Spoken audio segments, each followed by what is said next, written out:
Alright guys, video gonna be about how to LS swap a G-body.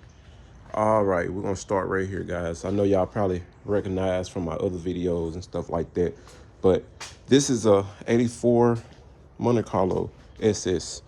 Alright, so as y'all can see, I got the cow hood right here.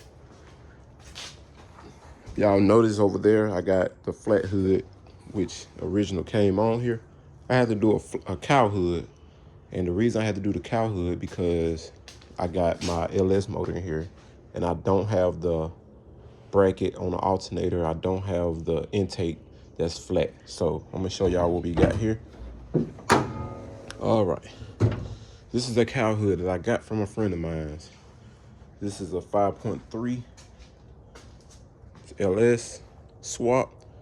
And I'm gonna show y'all what I did so far. So I got the flex plate comes off a 4L. This is a 400 transmission, so you can get the 4L80 flywheel with the adapter on there. It's only like $99. You can get that. It should bolt up straight up to the flywheel. The hose should line up so you don't have to water the hose out. Also, the headers came off a S10. Well, it didn't come off, but they'll fit. So you're gonna get the one come off the S10. The S10 gonna be a little smaller. It's a smaller engine bay. So these are the short tube headers we have, which y'all can see right here. These are short tube headers. Also, the bolts that comes with these headers, they're not gonna fit the block. And I'm gonna show y'all why.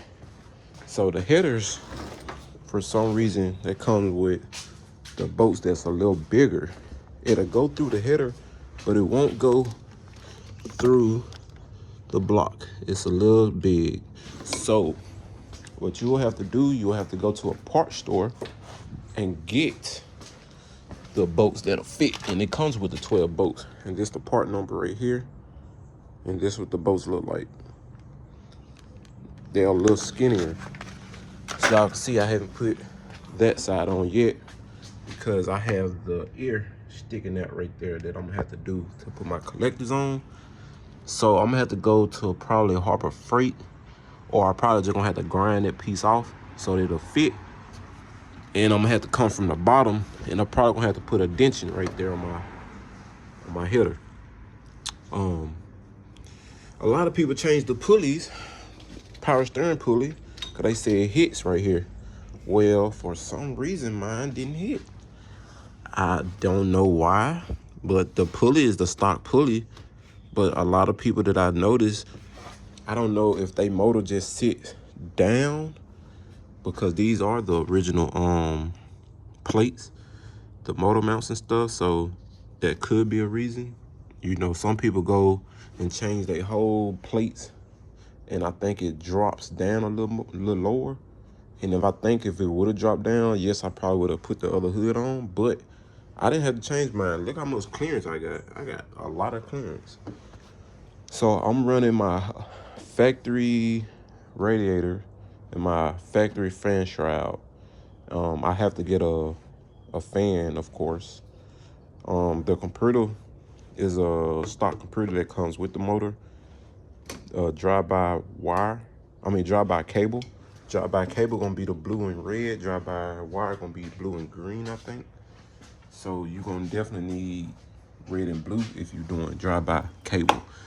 And this is the cable. You know, drive-by cable gonna have this. Drive-by wire is the electronic. It's gonna be made a little different. So yeah, like I said, this is the stock. Everything's stock. We're gonna have to order the EGR valve, all that stuff, delete. We ordered it already, that comes in. And a lot of people don't do this, but I've done it and I've seen it done and it worked. The fuel rail, y'all see how I got them on this side?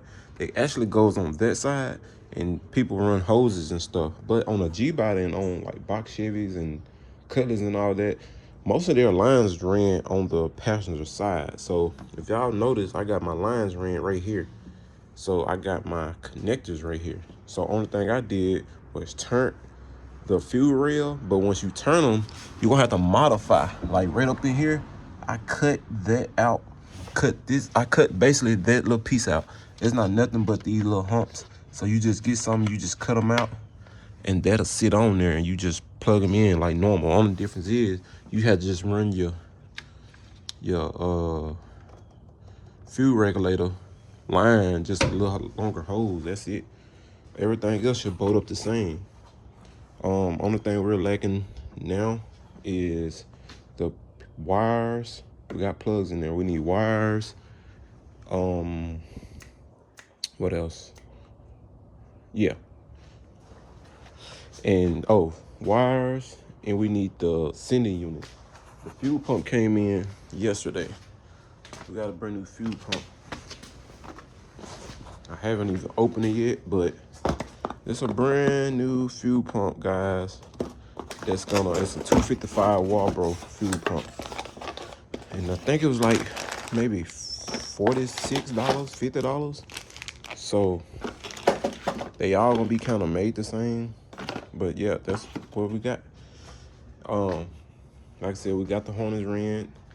And with this car, the G-Body, you're gonna have to, you don't have to change the tank, but you do have to run with a sending unit that comes out of like maybe I think a Buick Regal, Grand National, something that came with the fuel injected, and you're gonna have to use that sending unit and put that pump on that sending unit so it'll fit here, and it'll gonna come with the return, the send, or you could say return, the feed, and the vent. And of course you vent the vent and you do the return, which we have the return line. Then you have a feed line. Your feed line gonna be 3/8, and your return line gonna be 5/16. Your return line gonna be smaller, which y'all can see here. This is the feed line. It's gonna be a little bigger. Just the return line at the bottom gonna be 5/16, a little smaller. So once you run your lines to the back, to the tank, just say, if you call yourself getting confused, just say your lines, you can't see the words on there, which you probably could, but just say if you can't, right? So once you get to your tank, and once you bolt it up, and once you got your 3 prongs sticking out your gas tank, now you don't know which one is which. Well, your feed line gonna be the thicker one, right? Then you're gonna have 2 skinny ones. Then your 2 skinny ones, you're gonna be like, okay, well, your vent line gonna run like a little C. It's gonna run just like that, like on the back side of your sending unit. So then your return line gonna be right beside your your feed line. It's gonna be skinny. So what I like to do before I bolt it up, I'd have bend that rod by my vent. I just bend it just a little bit to where they're not like this. It's more like that. If that makes sense. Hope that makes sense. So once I hook it up, I know what this line is, and I know what these 2 lines is. That's just how I do it. That's just a way of me doing it, guys. So like I said, if y'all want to change the intake, y'all can go with a smaller intake. A lot of people do the Trailblazer intake. Y'all can do the alternator bracket, but like I said, I didn't do all that. Plus, we had a hood, so we good. So we're gonna do it like that, guys. So hope I don't leave anything out, man. If y'all got any questions, y'all comment down below. We'll be doing more LS swap videos. It's just something that I'm starting to get into now. So we just decided to create a whole nother channel and start doing LS swaps on it. So thank y'all, man, and hope y'all enjoy. Like I said, comment below. If y'all got any questions, if I can help, definitely comment below, guys. Thank you.